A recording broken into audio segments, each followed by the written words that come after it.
में आज भी कार्यरत हैं। इनकी कुल संख्या अब 41,307 से कम होते होते 20,000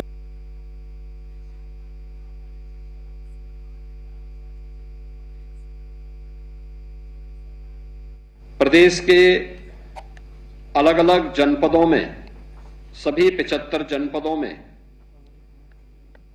अनुदेशक सम्मान समारोह में उपस्थित प्रदेश सरकार के मंत्रिमंडल के मेरे सभी सहयोगीगण, मान्य जनप्रतिनिधिगण, प्रदेश के हमारे सभी अनुदेशक बहनों और भाइयों,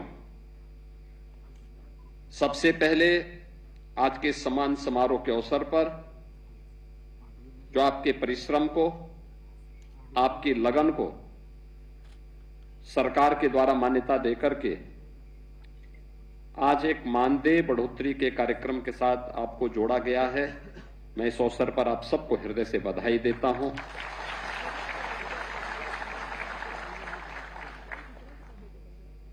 दो 2011-12 में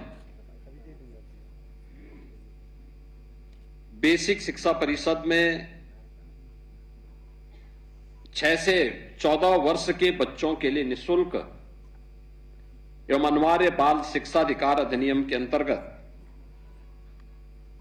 अनुदेशकों की नियुक्ति भारत सरकार के आदेश पर प्रारंभ हुई थी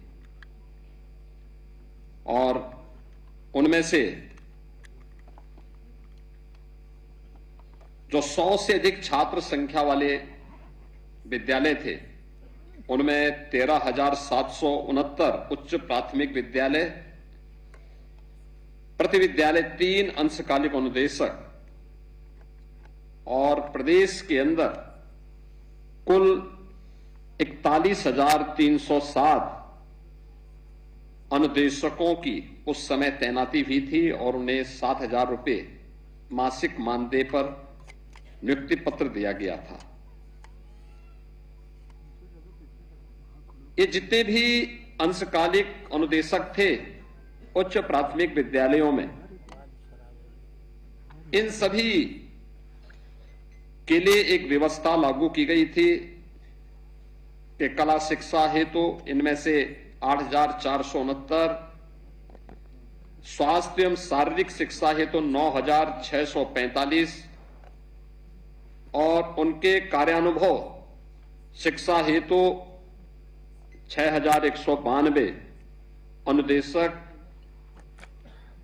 वर्तमान में प्रदेश के अंदर उच्च प्राथमिक विद्यालयों में आज भी कार्यरत हैं। इनकी कुल संख्या अब 41,307 से कम होते होते 24,296 रह गई है। यानी 41,000 जो मूल संख्या थी, वह संख्या, कुछ लोग रिटायर हो गए होंगे, कुछ लोगों का दूसरी जगहों पर समायोजन हो गया होगा, लेकिन जो बचे थे इनके मानदेय पर 2011-12 से लेकर के 2022 तक कोई निर्णय नहीं हो पाया। यद्यपि 2019 में अनुदेशक महासंघ के साथ मेरी बैठक हुई थी और मैंने उनको कहा था, मैंने कहा भाई आपका मानदेय का अपना प्रस्ताव उपलब्ध करवाइए, और हम लोग उस समय भी चाहते थे कि ये मानदेय उनका बढ़ोतरी होना चाहिए। समय पे उनका प्रस्ताव नहीं आ पाया, चुनाव की नोटिफिकेशन जारी हो गई। 22 में हमने इसको 2,000 रुपये बढ़ाया था और हम लोग स्वयं संतुष्ट नहीं थे कि 2,000 पर्याप्त नहीं है, क्योंकि न्यू अक्सर दिखाई नहीं देती, लेकिन वो सबसे कठिन कार्य होता है। हम अक्सर क्या बोलते हैं, हम न्यू को उपेक्षा करते हैं क्योंकि दिखाई नहीं देता, लेकिन न्यू ही अगर मजबूत नहीं होगी तो उसमें सशक्त, एक समर्थ और सशक्त भवन कैसे बन पाएगा, मजबूत इमारत नहीं बन पाएगी। और इसीलिए अनुदेशक हों, शिक्षा मित्र हों, बेसिक शिक्षा परिषद के जुड़े हुए शिक्षकों के मानदेय से जुड़े हुए मामले हों या उनसे जुड़े हुए अन्य बातें हों, हम लोगों का मानना रहा है सम्मानजनक होना चाहिए और उनका कार्य उतना ही गरिमापूर्ण होना भी चाहिए। सहमति बनते बनते अंततः जब ये बातें निष्कर्ष पर निकली तो फिर हम लोगों को ये घोषणा करनी पड़ी कि हां, पहले चरण में हम लोग इसको इतना बढ़ाएंगे। और इसीलिए आज मुझे जो कि लंबे समय से आपकी मांग थी, ये तो अच्छा है कि अनुदेशकों ने कभी भी अपनी मांग के लिए जबरन नहीं किया, जबरदस्ती नहीं किया,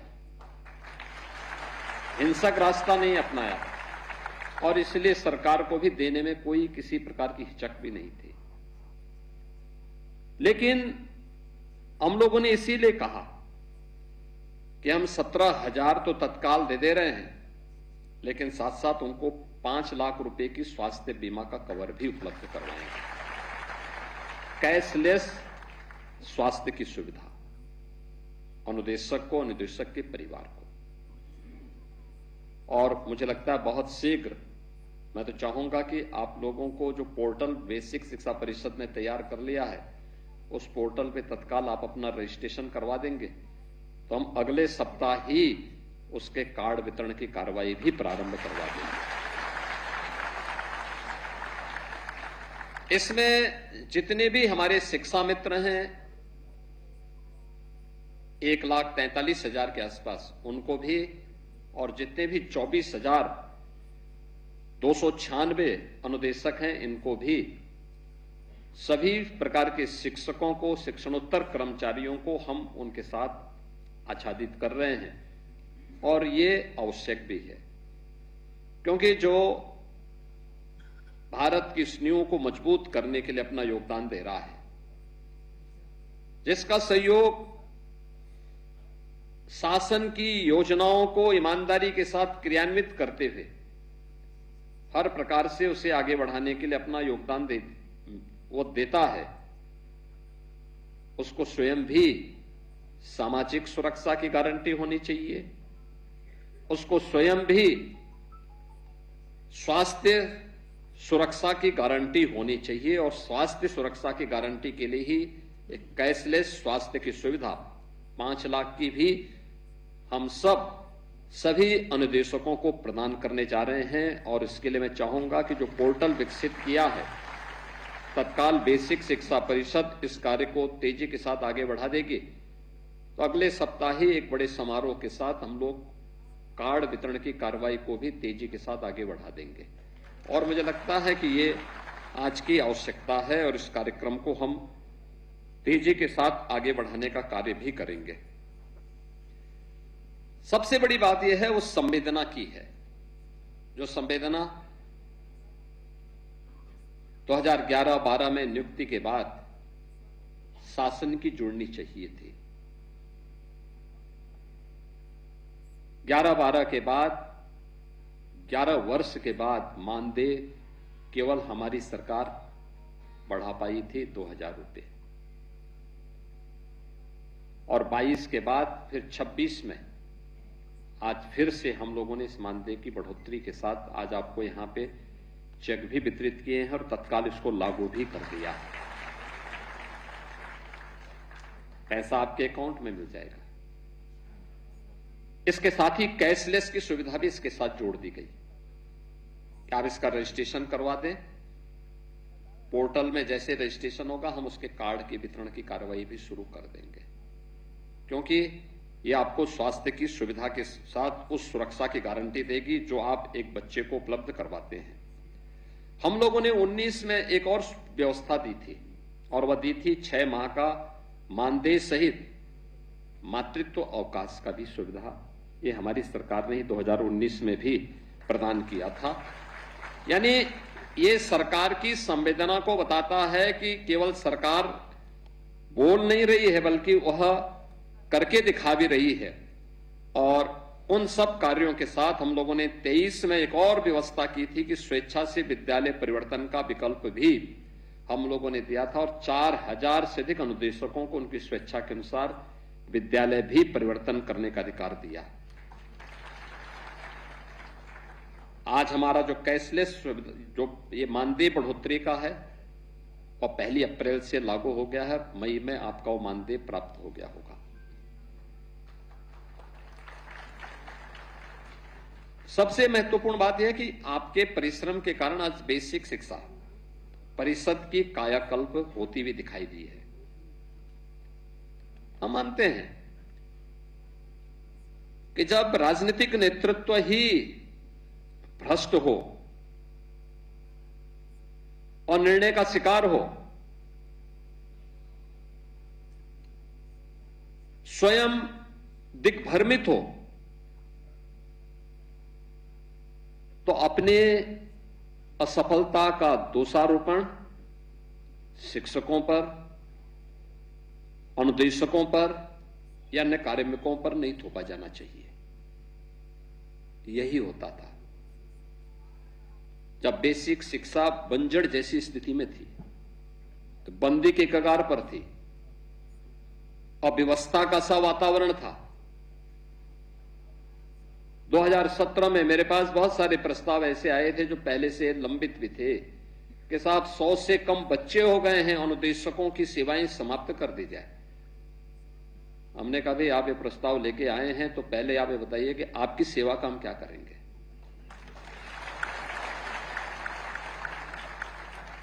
भाई सरकार की कोई पॉलिसी नहीं थी उस समय तक, न नियत साफ थी न कोई नीति थी। कैसे बेसिक शिक्षा परिषद का उद्धार होता है? और तब हम लोगों ने स्कूल चलो अभियान प्रारंभ किया था, ऑपरेशन कायाकल्प किया था। ऑपरेशन कायाकल्प के माध्यम से आज आप देखते होंगे बेसिक शिक्षा परिषद के विद्यालयों में संतृप्तिकरण का जो लक्ष्य हमारा था, हम कह सकते हैं 96% विद्यालय ऐसे हैं जहां पर वे सभी प्रकार की बुनियादी सुविधाएं उन विद्यालयों में आज उपलब्ध हो रही हैं जो एक छात्र के लिए आवश्यक थी, एक शिक्षक की दृष्टि से भी महत्वपूर्ण थी और उस विद्यालय को प्रतिस्पर्धा के योग्य बनाने के लिए भी आवश्यक थी और ड्रॉप आउट रेट को कंट्रोल करने की दृष्टि से भी आवश्यक था। ऑपरेशन कायाकल्प नीति आयोग ने एक सक्सेस स्टोरी के रूप में भी देश के सामने प्रस्तुत किया। यूपी से प्रारंभ हुआ था।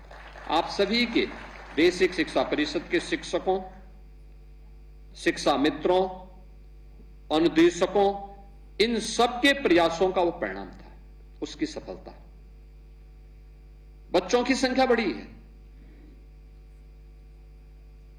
बेसिक शिक्षा परिषद में खेलकूद की गतिविधियां बढ़ी हैं,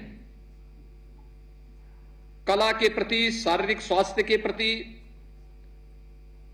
अन्य एक्टिविटीज को भी तेजी के साथ आगे बढ़ाने में मदद मिली है। और उसी जब साफ नियत से कोई सरकार कार्य करती है, स्पष्ट नीति हो, तो परिणाम आने में देर नहीं लगती। वह परिणाम आज हम सबको देखने को मिल रहा है। और मैं इस बात को अक्सर देखता हूं कि प्रदेश के अंदर जो ड्रॉप आउट रेट था लगभग 17-18% के आसपास था। यानी 100 में से हर 17-18 बच्चे ऐसे थे जो असमय स्कूल छोड़ देते थे। और आज हम इसको घटाते घटाते 3 तक पहुंचाने में सफल हुए हैं और हमारा मानना है इसको 0 तक पहुंचाना चाहिए। हर बच्चा पढ़ेगा तब प्रधानमंत्री जी के विकसित भारत और आत्मनिर्भर भारत के सपने को साकार हम कर पाएंगे। हमें लगता होगा कि बच्चा किसी परिवार का है, एक परिवार छोड़ भी देगा तो क्या होने जा रहा है? नहीं, इसका प्रभाव पूरे समाज पे पड़ता है। उसका दुष्परिणाम अंततः पूरे राष्ट्र को भुगतना पड़ता है। आप देख रहे होंगे ना, युद्ध तो अमेरिका और ईरान के बीच हो रहा है, लेकिन क्राइसिस पूरी दुनिया के अंदर पैदा हुई है। युद्ध दो देशों के बीच में पश्चिम एशिया में हो रहा है, लेकिन उसका दुष्प्रभाव पूरी दुनिया में है, पूरी दुनिया में। अगर आप देखेंगे अमेरिका जैसा देश, वहां महंगाई चरम पर, पेट्रोलियम उत्पादों के दाम, उनके पास अपने रिसोर्सेस भी हैं, तब भी पेट्रोलियम पदार्थों के दाम वहां दुगने से ज्यादा बढ़ गए हैं। तमाम देश ऐसे हैं जहां पर लोगों ने तमाम बंदिशें लगा दी हैं।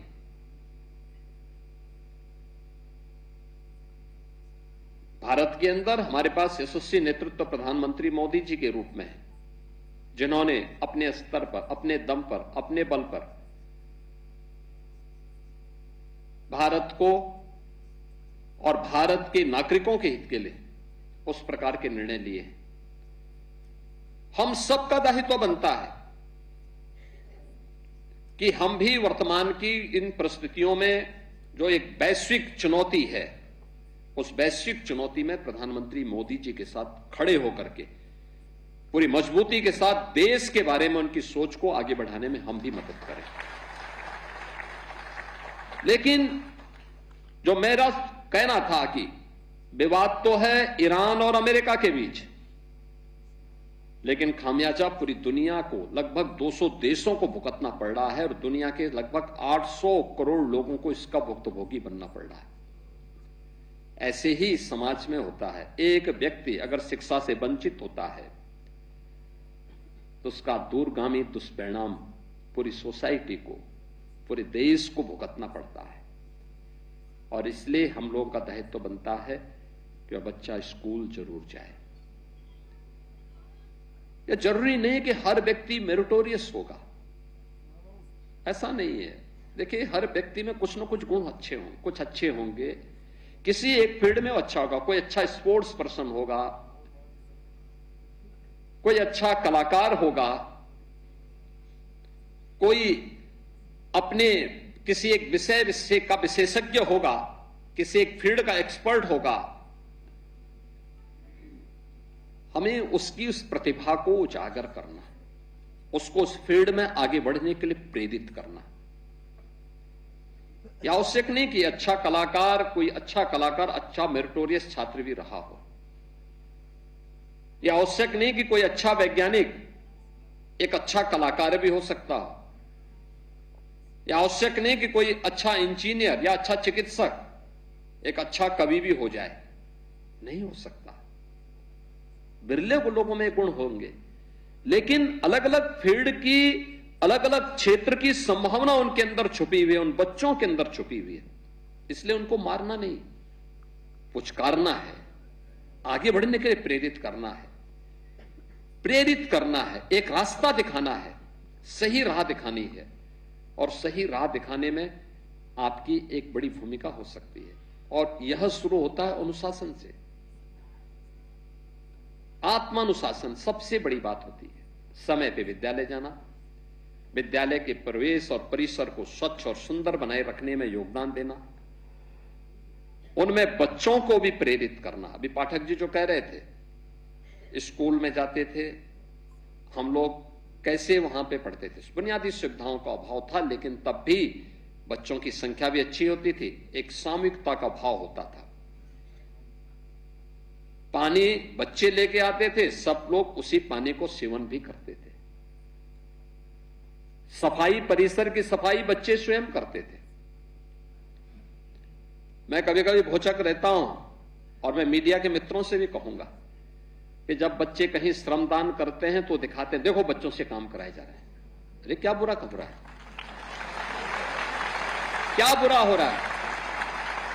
और मैं तो बेसिक शिक्षा परिषद से कहूंगा, ऐसे शिक्षकों के खिलाफ कार्रवाई नहीं करनी चाहिए, उन्हें सम्मानित करना चाहिए। और भारत की भावी पीढ़ी को तैयार कर रहे हैं, जो चुनौती का मुकाबला करने के लिए उन बच्चों को तैयार कर रहे हैं। छोटे छोटे उस पर हम लोग अनावश्यक रूप से उसको, जो वायरल होते हैं ऐसे वीडियो, उस आधार पर हम लोग एक्सप्लेनेशन कॉल करते हैं। स्पष्टीकरण नहीं मांगना चाहिए, उसको बुला के सम्मानित करना चाहिए। अच्छा क्या बच्चों को तैयार कर रहे हैं। ये बच्चे अगर उस योग्य बनेंगे नहीं तो उसको छुई मुई मत बनाइए। आपने देखी होगी ना, एक घास होती है गांव में, ऐसे हाथ लगाओ तो एकदम मुरझा जाती है। ऐसा नहीं भाई, उसको ऐसा बनाओ प्रचंड तेज हो उसमें, हाँ, कोई हाथ लगाने में भी डरे। वह तेज होना चाहिए उस बच्चे में, और वह शिक्षा से पैदा होगा, संस्कारों से पैदा होगा, स्वच्छता के प्रति उसे मजबूती के साथ उसके जीवन का हिस्सा बना करके प्रत्येक गुण उसके मन में आने चाहिए।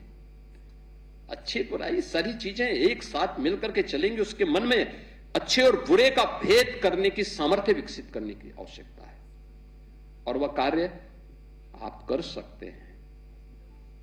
बहुत सारे सफल प्रयोग बेसिक शिक्षा परिषद ने पिछले 9 वर्ष के अंदर किए हैं, और ये 9 वर्षों के अंदर किए गए प्रयासों का परिणाम है। यद्यपि सरकार ने भी उनमें व्यवस्था दी है कि भाई बच्चे अब नंगे पैर नहीं आएंगे, जूते मोजे उनके पास होंगे, यूनिफॉर्म होगी, अच्छे यूनिफॉर्म उनको दी गई है। सर्दियों के लिए स्वेटर भी दी गई है।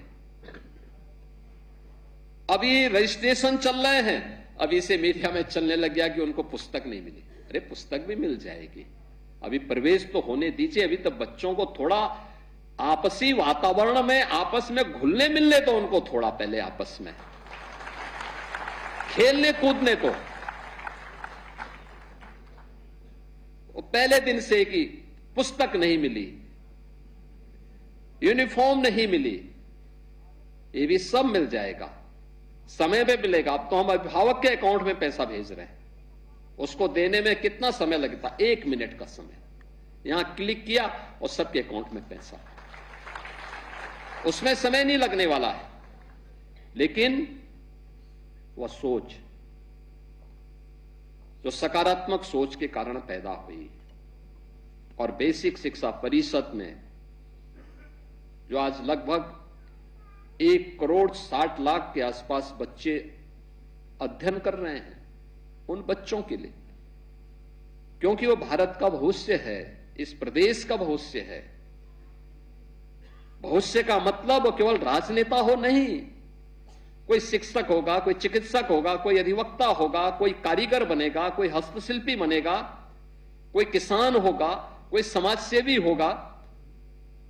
जीवन के अलग अलग क्षेत्र में जो भी कार्य कर रहा, सबके योगदान से राष्ट्र आगे बढ़ता है। केवल नेताओं के कहने पर राष्ट्र आगे नहीं बढ़ता है, सबका योगदान उसमें होता है। सारे लोग मिलकर के कार्य जब आगे बढ़ते हैं, जब एक साथ योगदान करते हैं, तब प्रगति होती है, तब समृद्धि आती है। और उस समृद्धि के लिए हम सबके सामूहिक प्रयास, और उस प्रयास को लेकर के हम सबको आगे बढ़ना होगा, एक साथ करना होगा। और उस जिम्मेदारी मूल रूप से हमारी जो बेसिक एजुकेशन है उसके ऊपर आती है, उस नींव को तैयार करने की जिम्मेदारी, और उस जिम्मेदारी के साथ आप सब जुड़े हुए हैं। मुझे प्रसन्नता है कि अच्छा उसके परिणाम सामने आए हैं, बहुत अच्छी स्थिति पैदा हुई है। हम लोगों ने अब तो स्कूल के कुछ नए मॉडल भी देने प्रारंभ किए हैं, जो बेसिक शिक्षा परिषद के बेसिक के मंत्री बोल रहे थे। उन्होंने कहा किस प्रकार से, यानी हम लोगों ने स्कूल के मॉडल, हम लोगों ने पहले श्रम और सेवा योजना से निराश्रित बच्चों के लिए और श्रमिकों के बच्चों के लिए पहले अटल आवासीय विद्यालय बनाए 18। आप देखेंगे कभी वर्ल्ड क्लास इंफ्रास्ट्रक्चर से युक्त विद्यालय हैं, बहुत अच्छे विद्यालय बने हैं। 18,000 बच्चे वहां पर एक साथ अध्ययन कर सकते हैं उन 18 विद्यालयों में। उनके लॉजिंग फूडिंग के सारा खर्चा सरकार उठा रही है। अब हम लोगों ने, ये तो रेजिडेंशियल विद्यालय हैं, उसी तर्ज पर हम लोगों ने हर जनपद में 2-2 विद्यालय, लेकिन डे स्कूल होंगे। बच्चे अपने घर से आएंगे और स्कूल में उनको सारी सुविधाएं हम उपलब्ध करवाएंगे, और एक ही कैंपस में प्री प्राइमरी से लेकर के 12वीं तक की शिक्षा हम उन बच्चों को देने जा रहे हैं। वहां पे सभी प्रकार की फैकल्टी होगी, स्पोर्ट्स की भी होगी, हर प्रकार की एक्टिविटीज को वहां आगे बढ़ाने के लिए, स्किल डेवलपमेंट के कार्यक्रम के साथ भी उसको जोड़ने के लिए वहां पर सरकार कार्य करेगी। और इसके लिए मुख्यमंत्री कंपोजिट विद्यालय के रूप में हर जनपद में 2-2 विद्यालय गत वर्ष हमने स्वीकृत किए थे, इस वर्ष भी हम लोगों ने स्वीकृत किए हैं। कस्तूरबा गांधी विद्यालय के बारे में मंत्री जी कह रहे थे, कुल 746 थी, 8वीं तक चलती थी, हमने पहले चरण में उसको 12वीं तक किया। गरीब परिवारों की बेटियां, मैं भी देख रहा था सक्सेस स्टोरी में। कस्तूरबा गांधी में जिन बच्चियों ने पढ़ाई की है, वे बच्चियां आज जीवन के अलग अलग क्षेत्र में अपनी सेवाएं दे रहे हैं और उनकी सक्सेस स्टोरी भी मैं देख रहा था अभी यहां पे। भाई शिक्षक तो एक मार्गदर्शक होता है, वो राह दिखाएगा, बाकी बच्चे को अपनी मेहनत से आगे बढ़ना है और उस राह को दिखाने के लिए आपकी बड़ी भूमिका उसमें बेसिक शिक्षा परिषद के साथ मिलकर के आगे बढ़ाने में एक बड़ी भूमिका आपकी है उसमें। और उन विद्यालयों को आगे बढ़ाने के कार्यक्रम को अब हम लोगों ने उसको 12वीं तक करने के साथ साथ ये भी सुनिश्चित किया है, कुल 825 विकास खंड हैं, सभी 825 विकास खंड में एक कस्तूरबा गांधी विद्यालय की स्थापना के लिए धनराशि ऑलरेडी बेसिक शिक्षा परिषद को दी है और बेसिक शिक्षा परिषद ने उस कार्यक्रम को भी आगे बढ़ाना प्रारंभ कर दिया है। बहुत सारे कार्य आगे बढ़े हैं।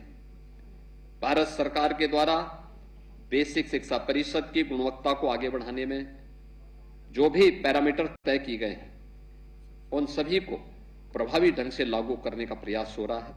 मैं आज के इस अवसर पर आप सबको बधाई देता हूं और हम लोग प्रयास कर रहे हैं। अभी हम लोगों ने इस वर्ष बेसिक शिक्षा परिषद में यानी शिक्षा आयोग का गठन भी किया है, जो सभी प्रकार की शिक्षा के लिए शिक्षकों का चयन भी कर रहा है। 10,000 बेसिक शिक्षा परिषद में नए शिक्षकों को जो नगरीय क्षेत्रों में जिनकी कमी पड़ रही थी उनका रियासन भेज चुके हैं। बहुत शीघ्र उसके लिए नियुक्ति की प्रक्रिया भी प्रारंभ होगी। और ऐसे ही प्राथमिक विद्यालयों में यानी उच्च प्राथमिक विद्यालयों में शिक्षा के सुधार के लिए अनुदेशकों की नियुक्ति की प्रक्रिया को भी हम इसके साथ जोड़ने जा रहे हैं। कुछ नए अनुदेशक भी हम इसके साथ जोड़ने जा रहे हैं। मेरा मानना है ये 20,000 की संख्या बेसिक शिक्षा परिषद की कायाकल्प को और मजबूती के साथ आगे बढ़ाने में मदद करेगी। और छात्र शिक्षक रेशियो को, क्योंकि छात्रों की संख्या बढ़ी है तो शिक्षक का अनुपात भी उसी प्रकार से बढ़ेगा। आप मेहनत से कार्य करिए, बाकी सरकार सोचेगी, सरकार इसको आपके हित के लिए पूरी मजबूती के साथ कार्य करेगी। इस विश्वास के साथ आज के इस अवसर पर मैं एक बार फिर से आप सबको, प्रदेश भर के सभी अनुदेशकों को हृदय से बधाई देता हूं। और मेरा मानना है कि आने वाले समय में फिर सरकार आपके बारे में जरूर इसके बारे में और अच्छा सोचेगी। इस विश्वास के साथ आप सभी के प्रति मेरी मंगलमय शुभकामनाएं हैं। धन्यवाद। जय हिंद। लखनऊ से बड़ी खबर आ रही है। सीएम योगी आदित्यनाथ का बड़ा बयान।